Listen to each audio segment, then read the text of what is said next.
Hello, I'm Tom Morgan, Microsoft MVP. I'm a Microsoft Teams developer. I'm very keen about all things Teams platform development. But today I want to talk to you about some tips and tricks and things that you can do to take your existing line of business applications and move them over to Microsoft Teams.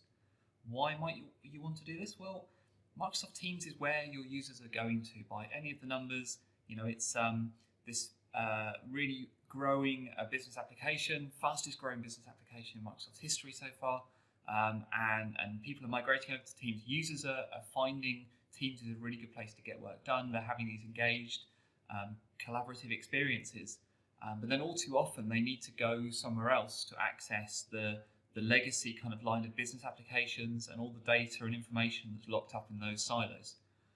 What I want to do is give you some tools that enable you to quickly and efficiently bring that information into Microsoft Teams alongside where your users are, giving your users the ability, kind of empowering your users really to have access to all that information and data in the context of the conversations they're having. So what are you going to get out of this talk? Well, I'm going to show you 5 tools that you can use today. It's a mixture of low code and sort of no code solutions. What does that mean? It means you don't have to be a developer. It means you are not writing code. All the way up to, there are some code solutions in here as well. You don't need to be a Teams developer. Generalists will be able to pick this up just fine as well. If you've done any kind of PowerShell or scripting, you'd be surprised at how far you can get as well. So don't be put off thinking this is a developer only talk. It absolutely is not. I'm going to show you as many demos as I can as well. And I'm going to end with some links to help you find out more. All right, let's get started straight in with these tools then. So the very first one I want to talk about are PowerShell cards. Now this is a no-brainer. If you do anything with PowerShell, this is a really, really quick way you can start to surface information in Teams. It's a really easy way of calling some PowerShell and having that PowerShell and then having that show up as a conversation in Teams. So being able to start a conversation in a specific channel in a team just by running some PowerShell. That means that you can drop it into any processes that you have at the moment, any kind of jobs that run and that need to tell somebody when something's finished or something's gone wrong, rather than sticking it in a log file no one's going to look at, or like putting in an event log no one's going to look at, or even sending it as an email that nobody's going to look at. You can put it into Teams. The right people will see it, and then people can act on it. They can discuss it within the context of that team. And this is really, really easy to do as well. The way you do this, there's some PowerShell you run. So I've put a link to the code on the bottom of the screen. There's some PowerShell you run. Basically, first of all, you go into Teams. You say you want a new connector. I'll show you how to do this in just a minute. You say you want a new connector, and you get a unique URL for that connector. Once you have the connector, you run this PowerShell that's on the screen, and that will create a card and drop it into the channel. You can configure the text and the title of the card. You can make it say whatever you want. I'm going to show you a quick example of doing this. So let's do that right now. So let me come over to my Teams team. And I've got a general team here. And let's say I wanted to add a connector in here. So I'm going to go and to connectors, and when it loads I can choose lots of different connectors. So connectors, if you don't know, are ways of bringing information into Teams. Now there are connectors for lots and lots of different services, so if you could actually use this for bringing in, for instance, information from Twitter or Jira or wherever it is. But let's just say you've got some PowerShell you want to throw into a backup job to report status or something like that. In that case, you're going to add a new incoming webhook. When you do that, all you need to do is give it a name, and you'll get a unique URL as soon as you create it. I'm not going to create another one because I've already got one. I'm going to show you that now. So if I come back to connectors and then go to my configured connectors, you can see I have an incoming webhook here. So here we go. So one configured. My first webhook, if I manage that, you can see it's got the name. I can specify a logo if I want, and I get this unique URL here. What do I do with this unique URL? I take it into PowerShell. So PowerShell. Here we go. So this is what the PowerShell looks like. So you can see that URL at the top, and then this code here is the code I just showed you on the screen, and is the same code that you can get from the link that's at the bottom that I showed you. And I'm going to have this simple one here, and it's just going to say hello from PowerShell with a simple text card, and I'm just going to invoke that web request now. It's going to run, and if I come back over to Teams, if I close this out of the way, you can see there is now hello from PowerShell. Let me just prove that I wasn't making that up. If I do another one, there's now 2. Yep, so really, really simple to do. Doesn't require a load of coding. Will fit really nicely into an existing process. So that's just one thing you can do. If you do nothing else from all of this talk, take this idea, build it into your PowerShell processes. This ability just to throw information into teams, into channels where it makes sense, to report progress, to report when things go wrong or when things complete or whatever else it is. All right, fantastic. First one done. Second one, Q&A MakerBot. Now you may have come across this already. If you haven't, it's definitely worth looking at. And it's a really good way of kind of maybe just getting started to see if this whole idea of bringing information into teams is a good way to work, whether it's going to work with your company and your organization and the style in which you work. What Q&A MakerBot does is enable you to very quickly turn FAQs, so lists of frequently asked questions, into a bot that can answer those questions. What does that mean? Well, if you've got a page of Q&A, like frequently asked questions, that you are sending users to kind of scroll through and find the answer, and this might be HR policy, IT policy, how to run a particular piece of machinery, whatever else it is, you might have that listed on like a SharePoint website or just a Word document or an internal web page or whatever. You can take that and you can point Q&A Maker at it. What Q&A Maker will do is read it, it will scrape it, it will pull out the questions and the answers, it will make its own database of question and answer pairs, and it will then run a language understanding model over that. What does that mean? It means that it will give you a bot that your users can use, and they don't need to know the exact phrasing of the question. They can say roughly what the question is. The natural language processing will match up what they're trying to do. It will figure out what they're trying to ask. It will match it up to an FAQ and give them the right answer. Sounds amazing, right? It is pretty amazing. The really cool thing is that it's really quick to do, and you don't need any development skills to do it. So it can be a really good way of validating use cases really quickly before you maybe put loads of effort into building a bot. So you could quickly make up some FAQs for a use case, throw a Q&A MakerBot around it, and try it out. All right, let's see this in practice, because the best way to see a lot of these things is just to do them and see what happens. Okay, so to start, you're going to go to qandmaker.ai, which will take you here after you've signed in. You can see I don't have any knowledge bases at the moment, so I'm going to click Create a Knowledge Base to get started. Now you need to have a Q&A service in your Microsoft Azure tenant. If you don't have one, you can very quickly create one by clicking that Create button. I do already have one, so it's just a case of choosing it, which I'll quickly do now, and choosing your language. Okay, so let me just name this, name my knowledge base, and now I need to populate my knowledge base. Now there's a number of different ways of doing this. You can see on the screen, there's a number of supported documents, so PDFs, Word documents, Excel spreadsheets, or I can give it a URL. I can actually also write it myself if I really want to. I can manually create it from nothing, or I can start with one of these and then manually edit it later. So what I'm going to do, I'm going to choose this software download frequently asked questions that Microsoft have. It's a list of questions and answers you can see here.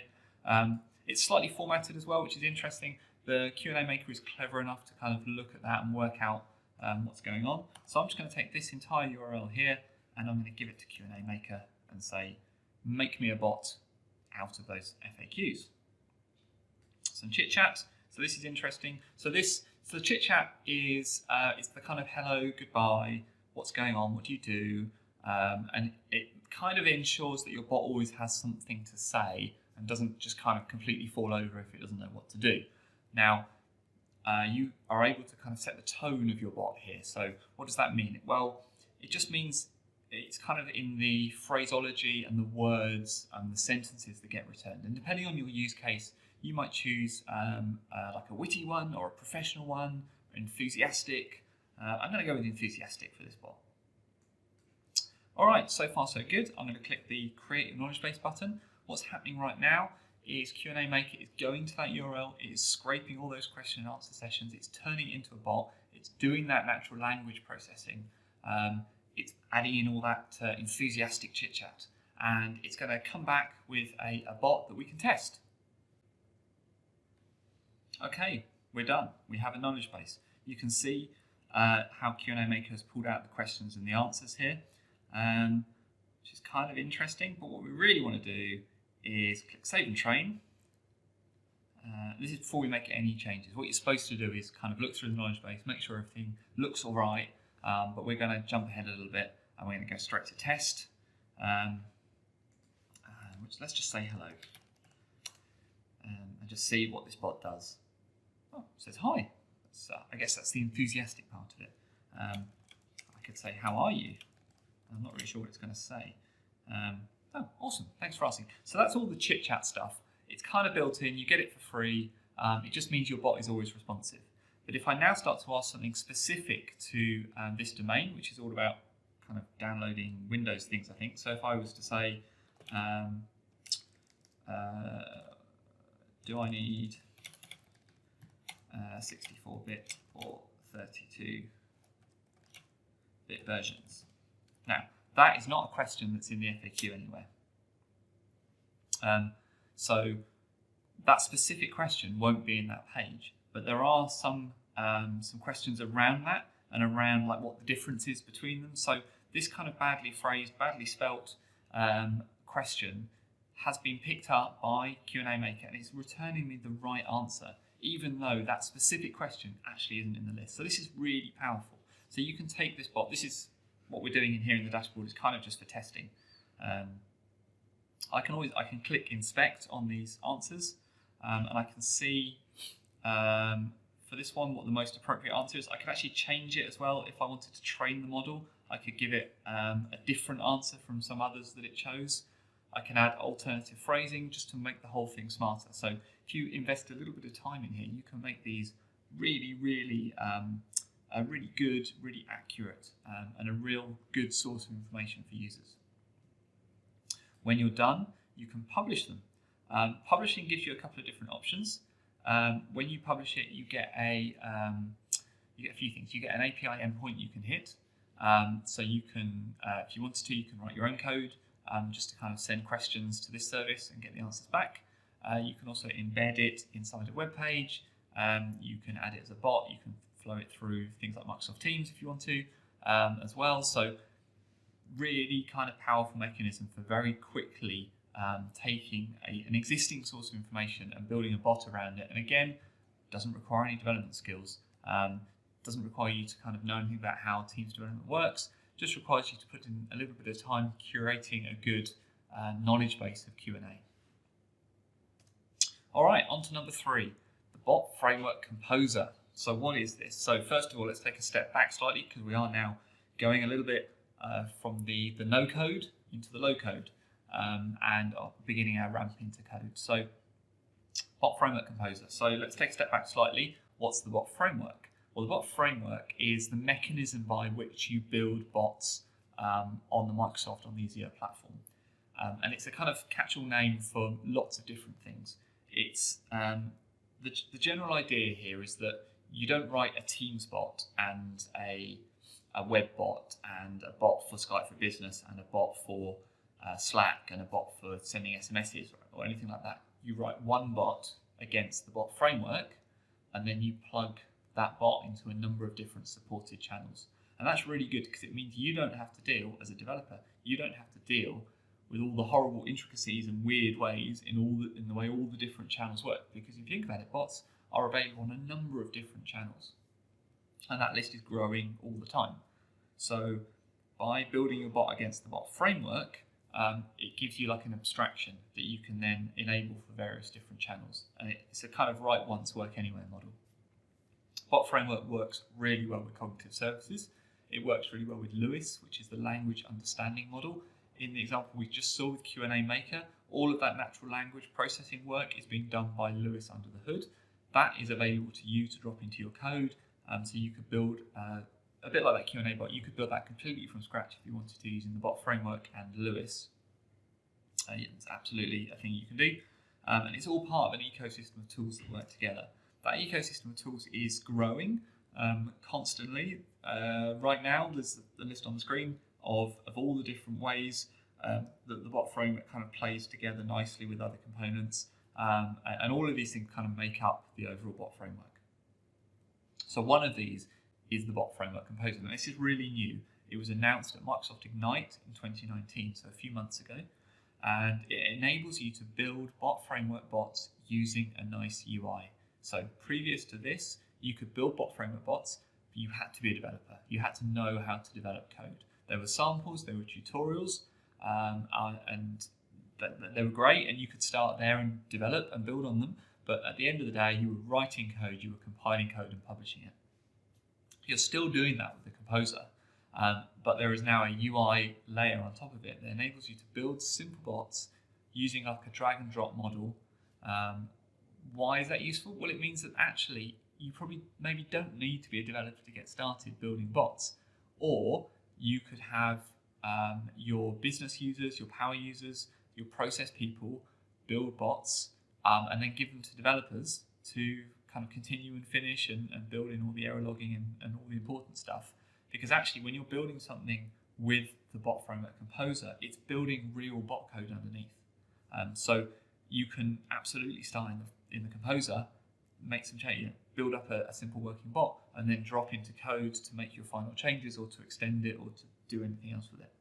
Bot Framework Composer is completely open source, it's extensible so you can do your own things with it. It's currently in preview, so it's really, really new and really exciting. So let me show you kind of what that looks like to use Bot Framework Composer. So this is a simple bot I wrote to go and get the weather. So what does it mean to use the Composer? Well, it's really drag and drop, so it looks like this. So you can see here there's a flow that kind of happens in a fairly linear way. This card here is sending a response back to the user. So you can tell the user, so you want to send a response. Now, there's some nice things in here. So I could add another line in here. Happy to help, get you the weather. And then the code will just pick one of those at random.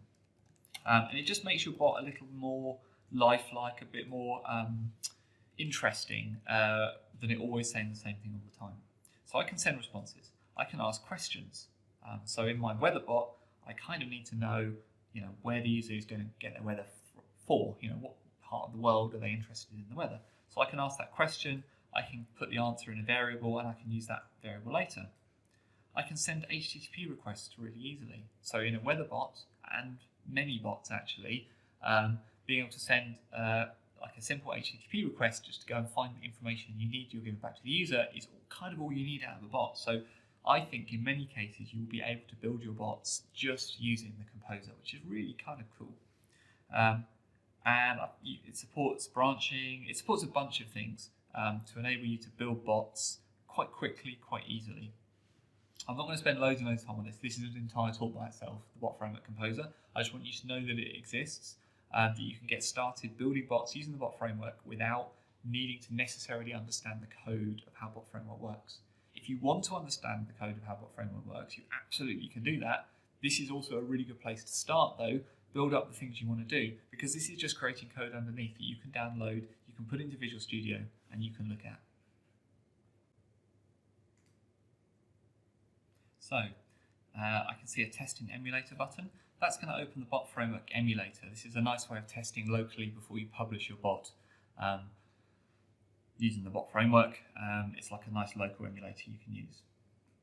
So that's going to open, and I'm going to see a welcome message that says, hello, I can do weather. Now I know, because I wrote this bot, I need to give it a keyword of weather to tell it that's what I want to do.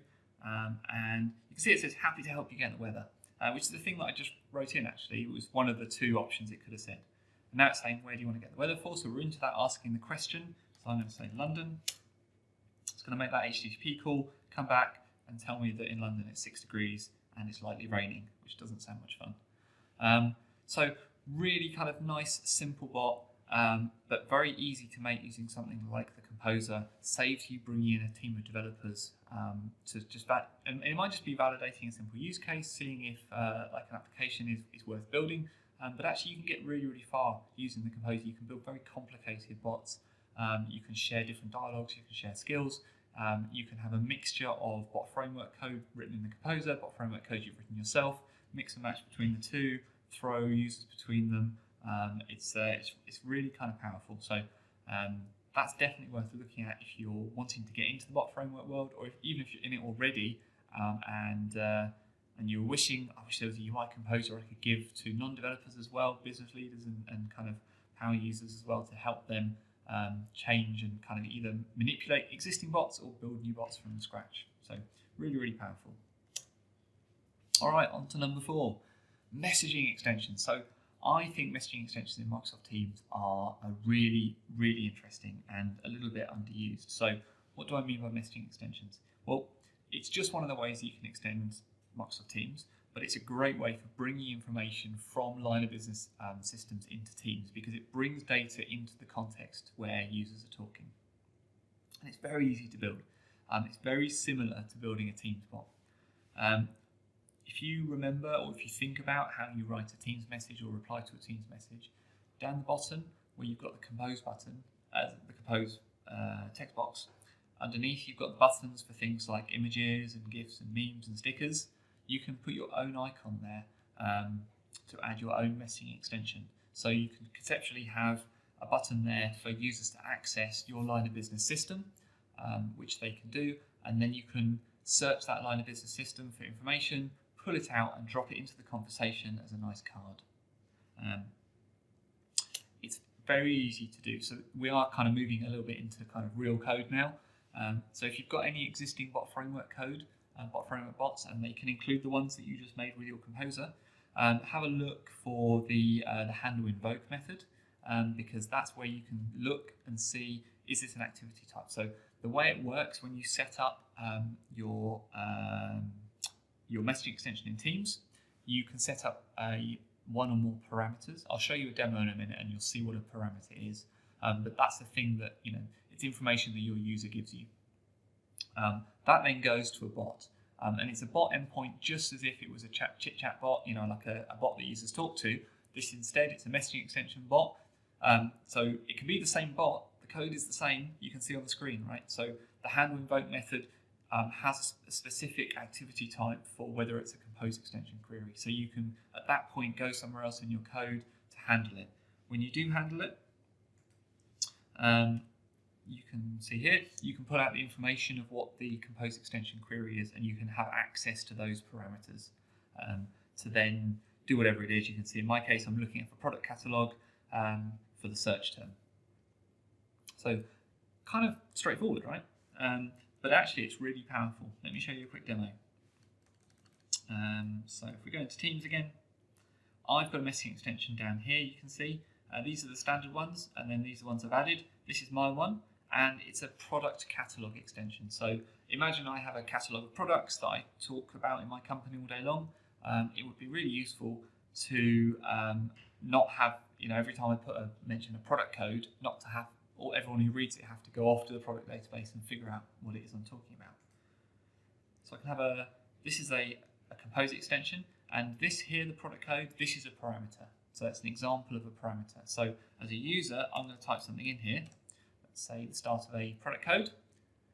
That number, that 423 number, has gone off to Bot Framework. It's gone off to my code through Bot Framework, identified as a messaging extension. My code has looked it up in a database, matched it to 4 items, sent those 4 items back as a card, as a kind of multi-featured card, with a nice picture and the number in stock and the item SKU. I can pick any one of those and have it go into the conversation. So that's really, really powerful. I can put buttons in as well, so I can link it back to the CMS. This is kind of a fake one, so it only goes to Bing, I think. Yeah. But you can see how quickly you can build that from a legacy system. If you can access it in code, then you can build this messaging extension around it and make a really nice, quick, easy way for users to start interacting with that legacy system from right within Teams. So messaging extensions, I think, are really, really powerful. I don't think they're used enough. If you want the code, the source code for that example I just showed you with my fake product catalog full of weird pictures of cats, you're absolutely welcome to it. It's all on GitHub, so you can take that entire extension code, download it, and then modify it for your own purposes. And then I've got a walkthrough as well of exactly how you do that in Teams, how you set up the Teams app with the parameter of the messaging extension and all the rest of it. All right. Finally, we've reached number 5, Teams app templates. So again, this is kind of developer focused, it is code, but in a way it kind of isn't code. So app templates. App templates are a collection of fully working apps that have been written by Microsoft or the community. I think it's 100% Microsoft at the moment. I might be wrong on that, but I believe all of the app templates that have currently been written have been written by Microsoft staff. They're deployed into your Azure tenant, okay? And they're fully working. They've been tested. They're well architectured. They are Microsoft best practice written. They are free. They are open source. What does that mean? It means that you can take them, you can either use them completely as is for free, you can download the source code and modify it if you want to. If you want to add extra features, if you want to add your branding, you can absolutely do all of that. If you just want to download it to see how they're written because you want to write something kind of similar, you can absolutely do that as well. So loads of really interesting potential there to do a number of different things. There are a bunch already today on the right hand side. You can see a number of them, and they meet some key scenarios that the companies are asking for Microsoft Teams apps. So they're absolutely worth a look. You may find exactly what you need in there. Each one comes with a detailed deployment guide. It comes with an architecture diagram guide. It shows you exactly which Azure resources are going to get created. The deployment is all done with ARM templates, so it's kind of one-click deployments. Where there are setup steps, they're all really well documented. It's a really kind of nice model of these applications. I'm going to pick one just as an example so you can see it.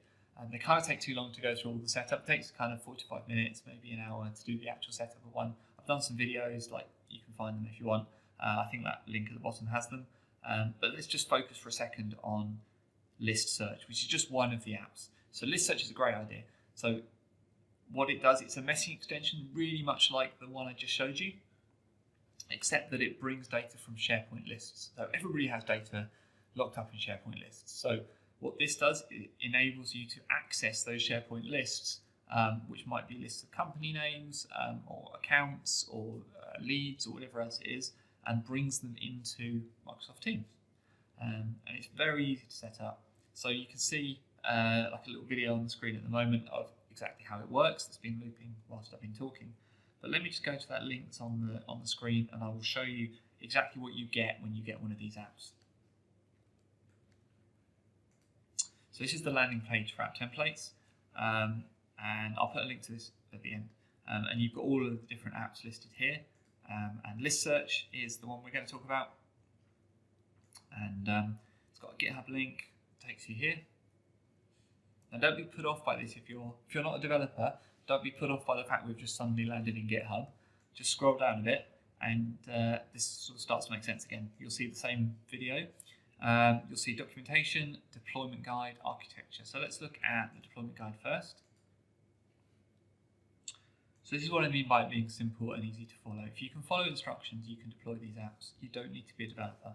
There's nice screenshots. It tells you exactly what you need to do. There's no actual code in this. It is just all setup steps to get it up and running. If you want to know how it's put together, then there is an architecture guide, an actual diagram, a solution overview of exactly what's happening, which is really, really useful. There are also cost estimates, a solution overview, there's information on telemetry, there's information on troubleshooting. So they're really, really well documented.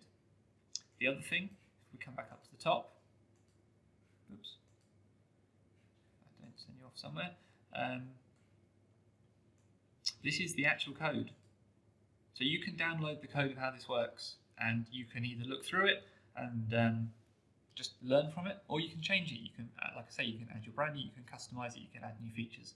So these are really, really good. If you're just starting out, building applications for Microsoft Teams, these are really good kind of on-ramp because they're fully featured applications, so you can get up and running with something straight away, and you can get the value from it. But then if you want to learn how it works, you can dig open the code and go through it. Or if you want something similar but different, you can take that as a starting point and build around it. So you should absolutely go and check these out as well. Even if you have no desire to be a developer for Microsoft Teams, just look through the list of available applications, because it might be that the thing you want to do is listed right there as an application, and you can just take it and run with it and never have to worry about how it works. Just deploy it and use it and benefit from it. Fantastic. So those were my 5 top tips for things that you can do to bring information from line of business applications that you have kind of around and bring it all into Microsoft Teams and enable kind of your users to have access to this information. So I've listed all 5 out here. There's also links where they exist from all the documentation. So the links down the middle are all the Microsoft documentations, and the links on the far right hand side are the ones that I've done. So there might be blog posts, or there might be videos, or there might be code samples, depending on what it is. But those 5 things are, I think, a good guide for kind of getting started bringing your line of business applications into Microsoft Teams. Thanks very much for listening and watching. I hope it's been useful. Please go and enact some of these. If you do nothing else, do the PowerShell cards one, because it's so easy. But hopefully there'll be something in there that you can take away and use and will be useful to you and your organisation. If you've got any questions or if you've got any feedback, do reach out either on Twitter or LinkedIn is brilliant. You can also kind of follow the things I'm doing. I do videos like this, I do blogs like this, I do a podcast. Those links are at the bottom. Thanks very, very much for watching.